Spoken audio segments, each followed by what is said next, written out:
But I'm not a comic. Like these guys are, they tell funny life stories. And so I tell jokes because, in my family, humor was a competitive sport, and everybody had sort of specialties about what they did in terms of what was funny and what wasn't funny, or what they thought was funny and what other people didn't. So I kind of always just wound up telling jokes, and my jokes tend to be a little bit involved because I like. I consider myself a bit of a storyteller, and I like adding details. So, as a for instance, there's this guy.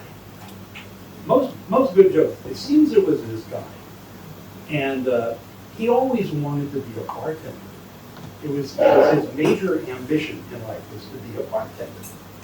And so he went to Columbia School of Bartending, and he took all the classes, and he learned how to make all the drinks, and he got his diploma, he got his little sheet there, and he went out and tried to find a job as a bartender. And he just wasn't having any luck at all. He'd go into bars and they weren't hiring, or they were hiring, but they wanted somebody who had some experience, and he didn't have any experience. He was getting very, very discouraged. He was feeling really bad about this. And finally, he was saying, well, I'm going to go in one last place. And either they hire me, or I'm going to go and become a street musician or something. It doesn't matter anymore. I have no pride left. I can't do that. So he goes in, and the owner's behind the bar, and he says, yeah, I was just about to put a sign up because I really do need a bartender. I said, oh, you went to Columbia School of Bartending? I went there too, and they do the secret handshake, So, and they say, well, you obviously know what you're doing, or you wouldn't have graduated. So as far as I'm concerned, you've got the job. There's just one little thing. See that building across the street there? That's a school for deaf mutes. And after they get off school in the afternoon, they like to come over and have a drink. But they can't tell you what they want. So we've worked out this little system here. And if a deaf mute comes in and he holds up one finger, it means he wants a beer. Just give him what's on tap. They're not fussy. If he comes in and he holds up two fingers, that means he wants a mixed drink. And we have this little chart. Just they'll point to the drink they want, and you make them that drink. Do you think you can do that? Guy says, yeah. One finger's a beer, two fingers is a mixed drink. Show him the chart. Says, man, you're smart. Wow, you got the job. Yeah, you got the job. I got some stuff to do in the back room. You take care of the front. Obviously I can trust you. And he goes up and he goes into the back room to do inventory or whatnot. The guy is finally a bartender. He's got a job as a bartender. He's so happy. This is his life fulfilled. And he's polishing the bar, he's polishing the glasses. People are coming in, he's making the drinks, he's taking care of business, everything's fine. About 4:30 in the afternoon, guy comes in, sits down at the bar, bartender comes over and says, hey, how you doing today? What would you like? You're a deaf mute. You want a beer?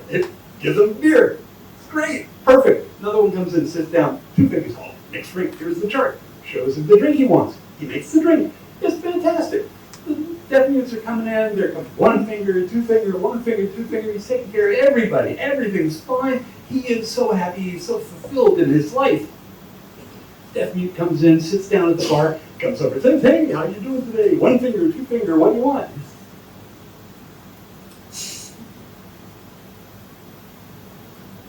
No. One finger or two fingers. And the deaf mute down at the other end of the bar starts going like this. There's a table of them in the corner. They all start going like this. Pretty soon, every single deaf mute in the bar is going like this. The guy is freaking out. He doesn't know what the hell is going on. He runs back into the back room and says, boss, okay, one finger's beer, two fingers of mixed drink. What the hell does this mean? He says, shit, they started singing. Now we'll never get them out of here. So I like jokes. Jokes are good.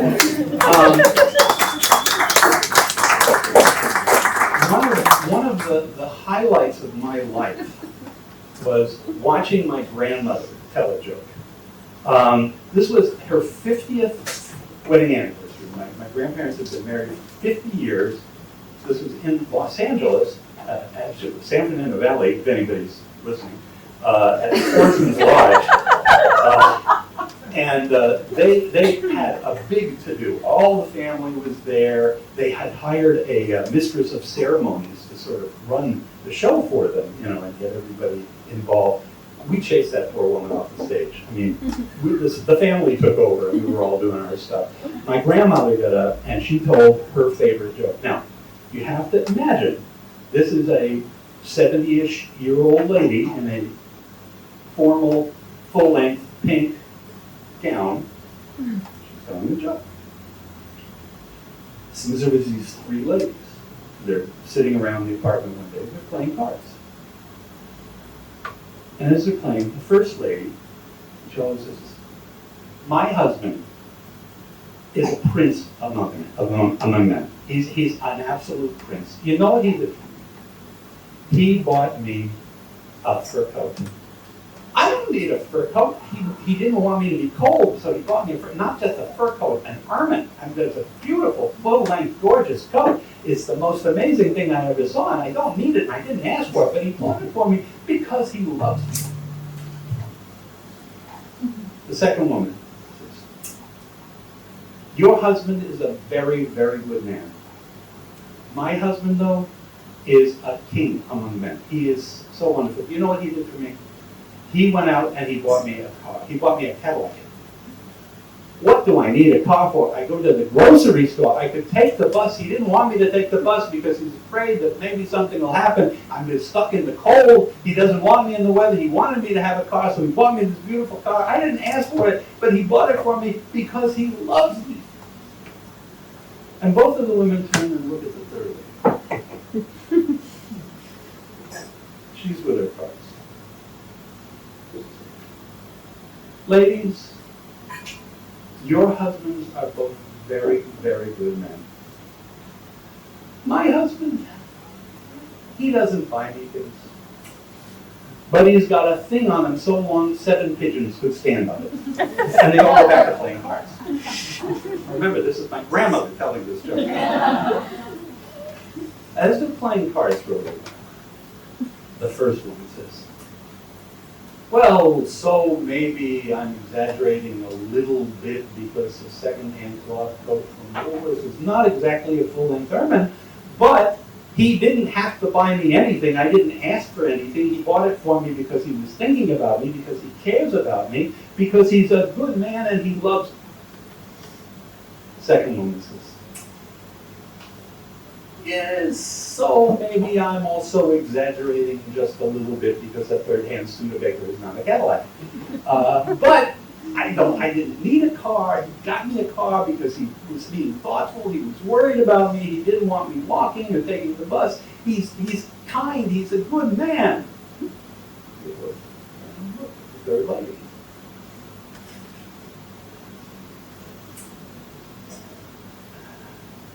Ladies, you make me so embarrassed. I also exaggerated, maybe just a bit, because I said my husband had a thing that 7 pigeons could stand on. The last pigeon has to stand like this. My grandmother. That was a good evening. We were talking earlier about, well, somebody was talking earlier about learning Spanish, and luckily, my Spanish is not horrible, it's not adequate, but it's, I can get by on day to day. I used to speak Spanish better than I do now, but my wife and I lived in Portugal for 5 years, and it totally fucked me up. I don't know what language I'm talking anymore. But there was one joke that I actually successfully told in Spanish, and I'm not going to tell it in Spanish now, but I told it in Spanish, and somebody actually laughed.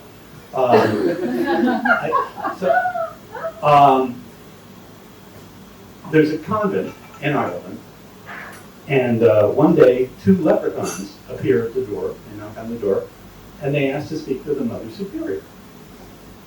And They're led into her office. And pardon me if I'm doing the Irish impersonation, if I offend anyone, but too bad.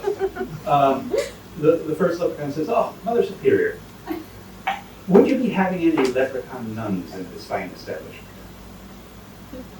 She says, "No, I'm sorry, but we don't have any leprechaun nuns here." Well, could you tell me then, would you know of any leprechaun nuns in any of the convents in the immediate area? She says, "No, I travel frequently around the diocese, and I'm familiar with all the nuns in all the convents, and I can state with some authority that there are no leprechaun nuns in any of the convents." But can you tell me then, do you know if there are any leprechaun nuns at all within the bosom of the Holy Roman Church? She says, "Well, I hate to be the one to tell you this, but there have never been, there are not now, and I would frankly be very surprised if there ever were any leprechaun nuns ever." And the other leprechaun jumps to his feet and says, "You see, I told you fucked a penguin." I like jokes.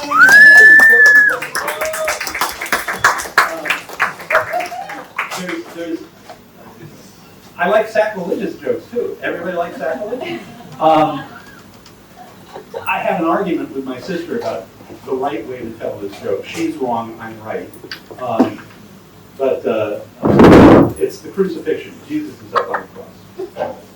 Sacrilege type.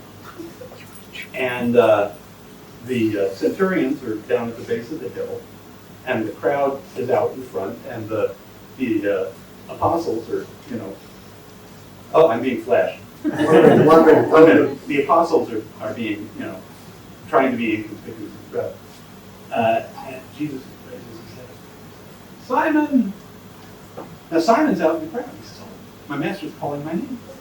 Probably something important. I need to go hear what he's going to say." And he runs up the hill, and the centurions catch him, and they beat him up, and they throw him back down the hill. Jesus is starting to tire. "Simon!"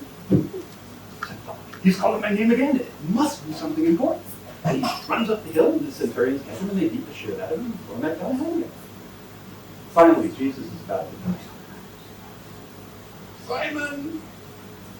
Simon is totally freaking out at this point. He says, "This is going to be our master's last, final words. This must be something crucial that he needs to tell me. I've got to hear what it is." And he runs up the hill, and he's fighting with the centurions, and he's pushing them out of they're chopping off his arms, but he drags himself to the foot of the cross. He looks up and he says, "Yes, master, yes, what is it? What is it?" Jesus says, "Simon, I can see your house from here." Okay, we didn't have time for the song.